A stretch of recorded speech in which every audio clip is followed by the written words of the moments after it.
I'm a synthetic organic chemist. Origin of life is purely synthetic organic chemistry. There's no way around it. Abiological, it is before biology takes over. This is purely synthetic organic chemistry. And making these compounds is very simple. 4 classes of compounds. You have to make them from what's available on a presumed prebiotic earth. And so the chemistry is not hard for a synthetic organic chemist to follow, and any trained synthetic organic chemist can follow me on this. And I've never seen a synthetic organic chemist disagree with me on this. In fact, the people that might disagree with me are biologists because they've never made anything. The only thing they may have made is they buy a kit and they make it, which is made by chemists, but they've never made anything ab initio. And so it's the synthetic chemist that can critique origin of life research better than anyone else. So go ahead, ask your synthetic chemist friends to listen to what I have to say. If they have anywhere a master's degree or beyond in synthetic organic chemistry, have them critique what I say. The simplest bacterium with its 256 protein coding genes, we have no idea how to build it. First of all, we don't know how to build the molecules, the 4 classes of molecules that are needed for it. We don't know how to, even if we had those 4 classes of molecules, assemble them even into the simplest of bacteriums. We don't know how to do that. One can do that with the technologies we have today. We can make technologies, but we can't even make the simplest bacterium.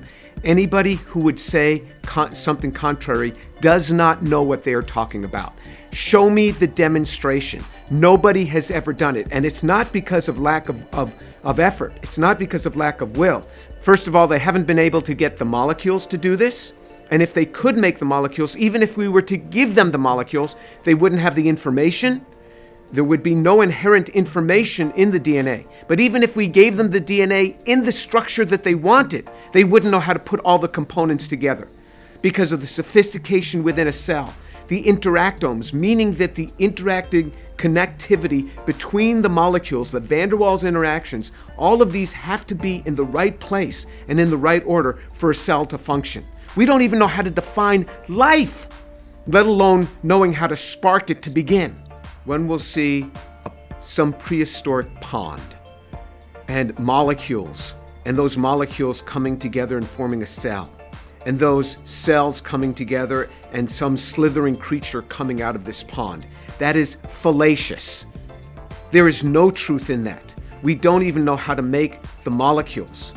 We are lost on how to do this. We can't even make the basic building blocks. But even if we could, from prebiotic type environment to make these, with all the intellect that we put into this, even if we could make them, we have no idea how to assemble them. You say, well, we can make the liposome, the cell membrane. We cannot. There's over 40,000 lipids have been identified in cell membranes. You want to take some simple ones? It's not just individual lipid membranes. You have to have the inside and the outside of the membrane have to be different. You have to have this huge array of proteins, that transmembrane proteins, and you have to have carbohydrates on the surface as identifiers. Even in the simplest bacterium, we have no idea how to put the structure together. It's not there. So not only do we not know how to make the basic components, we do not know how to build the structure even if we were given the basic components. So the Gedanken experiment is this: even if I gave you all the components, even if I gave you all the amino acids, all the protein structures from those amino acids that you wanted, all the lipids in the purity that you wanted, the DNA, the RNA, even in the sequence that you wanted, so I'm even giving you the code. And so now I say, and all the nucleic acids, can you now assemble a cell here in your individual bodies, not in your individual laboratories, not in a prebiotic cesspool, but in your nice laboratory? And the answer is a resounding no. And if anybody claims otherwise, they do not know this area. Even science professors, even biology professors, think that there is a near building of life, that we understand all the ways to build life. We do not. not only have none of the molecules been made ab initio under prebiotic-like conditions to make the homochiral molecules that are made. Remember, we need 4 classes of molecules. We need the nucleic acids, and then the homochiral systems that for the amino acids, which then need to be built up into protein structures. We need the carbohydrates, which have to be built up into the polycarbohydrate structures. And then we need the lipids, which also are chiral. All of these we need in homochiral form. We don't know how to do this in any prebiotic type scenario at all. These have not been made. And then to assemble these into a cell, it's never been done. So there's a gross misunderstanding. And this misunderstanding has come because of the projections of those who work in the area of origin of life. They do one little thing and then they extrapolate it, and then they work with the press to ramp it up even more, and they project as if they really know it. And so the layperson reads this and says, you see, scientists understand. And then it's not just the layperson. Scientists think that other scientists understand all of this, but they do not. There's a great negative outcome of this beyond just leading the audience, leading the general public astray. What happens ultimately is you end up with 100 million people in the United States that no longer believe this. And then you have the scientific elite saying, why is there 100 million people that don't buy into this? And that distrust will go beyond just that particular topic. It will extend into other topics. And so it yields a distrust of science. The probability that there's the chance that these things could happen in hundreds of millions of years. But that's not true. Time actually can be an enemy when it comes to organic synthesis. Prebiotic synthesis is before biology. So one has to make chemicals. Many of the chemicals that need to be made for life are kinetic products, meaning that they're not the most thermodynamically stable form. For example, carbohydrates, which is the main class of compounds. These are the units that hook together DNA. These are the units that have identifying aspects on cell structure. These are the units that the cell is going to need for the energy of life. Carbohydrates are kinetic products, meaning that if they should form, they would decompose. They decompose over time. In relatively short amounts of time, they decompose. The very reactions that make them, unless somebody is there to pull them out, to fish them out, to stop the process and to put them in a bottle under inert conditions in a freezer. And not just one, there's many different types you have to do this. They end up going through a process of what's referred to as caramelization, meaning that they polymerize. The very aldol reactions that were used to make them just continue. And you get polyaldols, you get polycondensation reactions, and they caramelize. Or they undergo, with formaldehyde, which is a presumed prebiotic chemical, they undergo rapid Cannizzaro reactions. So the aldehyde is oxidized to formic acid, and this nice carbohydrate that you made has just been reduced. So the aldehyde from the carbohydrate has gone back to an alcohol. So there's competing reactions. So time does not solve the issue. The other problem is if you had 400 million years to get to a certain point in a synthesis of a particular class of compounds, now you run out of material. Anytime you do synthesis, you run out of material, even when you've optimized yields, and you got to go back to the beginning. Well, say it took you 400 million years to get to a certain point on a synthesis. Now you have to go back and make more. But how do you go back and make more? Because nature never kept a laboratory notebook. Doesn't know how to go back. Never kept a record. So even if it could make more, it doesn't know how to, so it's got to start all over again somehow. But it doesn't know how to start over again, doesn't know why to start over again, because it doesn't know what it's going toward. So if you look at it, people have been trying for a long time. If we just take Miller-Urey as the first example, where Miller and Urey took some basic chemicals that are presumed on a prebiotic earth, hydrogen cyanide, formaldehyde, and CO2, and they put those across a high voltage, simulating lightning, you can get some racemic amino acids out of those. but those racemic amino acids were racemic. Okay, that was in 1952. That was 2/3 of a century ago. What has happened in 2/3 of a century since Miller-Urey in other fields? Well, we've had human spaceflight. We have satellite connectivity. We have the internet. We have the entire silicon era of microchips, and we have computer technology. We have all of this. In the same 66 years, 2/3 of a century, we are still exactly where Miller and Urey were. We make a barrage of stereo-scrambled chemicals, nowhere close to even knowing how to make them and hook them together. They got to get hooked together in the proper order. We are clueless on this. Clueless. Because time doesn't solve this. Even with all our ingenuity, time is not going to solve the problem. You let these chemicals that have been made, you let them sit around, even for months, and you can look even in the origin of life researchers themselves. When they've let these go for weeks, they show the degradation of these in a period of weeks. Weeks is the twinkling of an eye when it comes to prebiotic timescales. The chemicals decompose. The environment for the chemicals, environment rich in ammonia, is going to turn carbonyls into imines. These are going to cause further destruction. The ammonia environment itself is quite basic. You're going to have extended aldol reactions coming on. So to think that the molecules could be made and sit there waiting for other molecules to come in, it doesn't happen. Organic chemistry doesn't work that way. Any student that is lazy enough to set up reactions and like to go home for the weekend without working them up pays the price for that, with a depressed yield generally.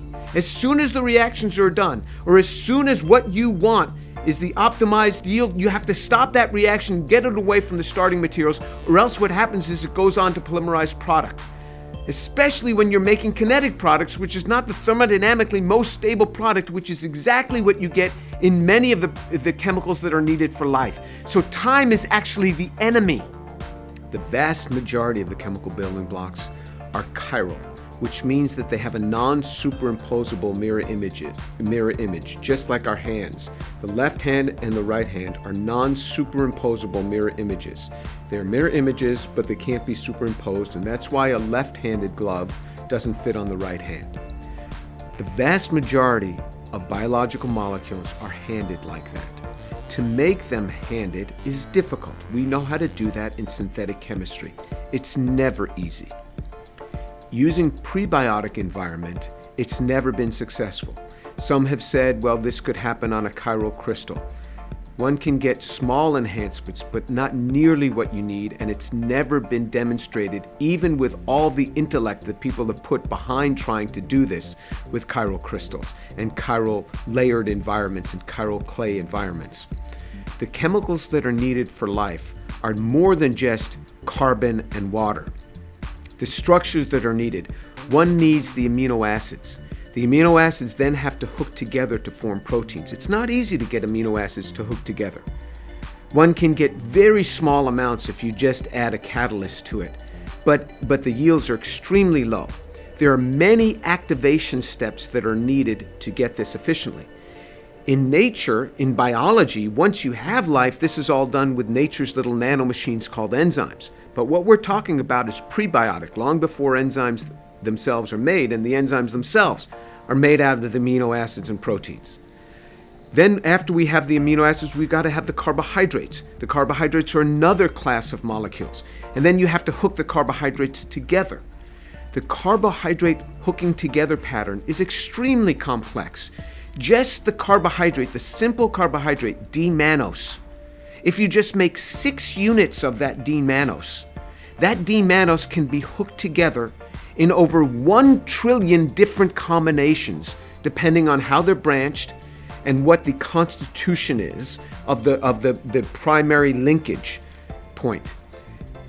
Over 12 trillion combinations, and only one works. Only one will work.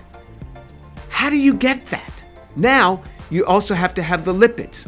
The lipids have to have 2 tails, not 1. If you have the monoacyl lipid, that destabilizes any lipid bilayer. And these also have chiral centers. Again, how is that done in a prebiotic system? Nobody knows. And then you have to have the nucleic acids. So you have to have the nucleobases, and those nucleobases have to somehow hook very cleanly to a carbohydrate that had to independently be made. And then you have your nucleotide that then with a phosphate group on there that then has to hook together. Again, that's only done by enzymes. We don't know how to do that cleanly before there's enzymes. All of those pieces we don't know how to make, let alone hook together. One would have to have law upon law upon law upon law, one after another, to make the requisite molecules needed for life, and then to have those requisite molecules assembled.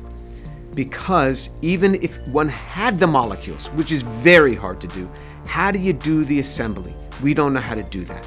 Now, if there's some law to do this, remember, just the interactome, just the protein-protein interactions within a single yeast cell, the 3,000 proteins, it's 10 to the 79 billion power on the possible combinations of just the interactome. How do you get those to order? Of course, there is a large cascade of arrays that can get these to order, but that always has life spawning life. We don't dehydrate cells and get them to work together again. Cells will split and pass that information along to other cells. We don't know how to spark these things, and it can't happen from a single unknown law. You'd have to have unknown law upon unknown law upon unknown law. It takes a lot of faith to do that. I'm not sure I have that level of faith, but if they do, good for them. So when a cell wants to move material from point A to point B, it's a factory. You go to a factory, what do you see? You see these overhead carriers carrying machined parts from point A to point B. That's exactly what happens in a cell. You want to carry material from point A to point B, a microtubule will form between point A and point B. And then materials will transfer across that. But then what happens is that microtubule then dissolves and then is reconstructed somewhere else where you need other material transferred between any other 2 points. Why does a cell go through this? Because if it kept all of those microtubules in place, it would become too rigid and it couldn't function, and it would run out of the building blocks to build more microtubules. So it has the ability to morph its structure of its factory on the fly, something we don't even know how to do. The complexity of this is so grand. And the complexity becomes more and greater every day when we start understanding the complexity of the interactome, which is not merely protein-protein. You have protein-DNA interactions, the interactomes between these, the van der Waals interactions between these, the non-covalent bonds, just the way these two interact. And information is passed through these non-covalent interactions. Information is passed through something that physicists call virtual photons. The complexity is so great, and it gets harder every year. So in many ways, we're getting further from understanding origin of life every year once we understand the greater complexity of the cell, or even going with string theory and suggesting that there are multiverses. So there's lots of universes like ours that go beyond even our universe. The numbers are still difficult. So remember, just the protein interactions in a single yeast cell are 10 to the 79 billion combinations. The number of elemental particles in the universe is 10 to the 90. We got 10 to the 90 elemental particles in our universe, let alone planets. Particles in our universe the estimate is 10 to the 90. I'm talking, so that's a 1 with 90 zeros after it. Just the interactome combinations of just protein-protein in a single yeast cell is 10 to the 79 billion. That's a 1, not with 90 zeros, but a 1 with 79 billion zeros after it. These are the types of numbers we're talking about. It's hard to fathom. Then in addition to just those 3,000 proteins that are there in that single yeast cell, you still need all the DNA, all the RNA. You need to have all the carbohydrates. Remember, the carbohydrates have all their own definition order by the way they're hooked up. Remember, just D-mannose, you can put more information in the carbohydrates that are on a cell surface than you store in DNA and RNA combined. And that information has to come from an original DNA template plus a series of other enzyme cascades. All of this is in that cell in addition to those interactomes. It's very complex. Origin of life is a complex problem, and it's hard to throw this at the feet of just large numbers.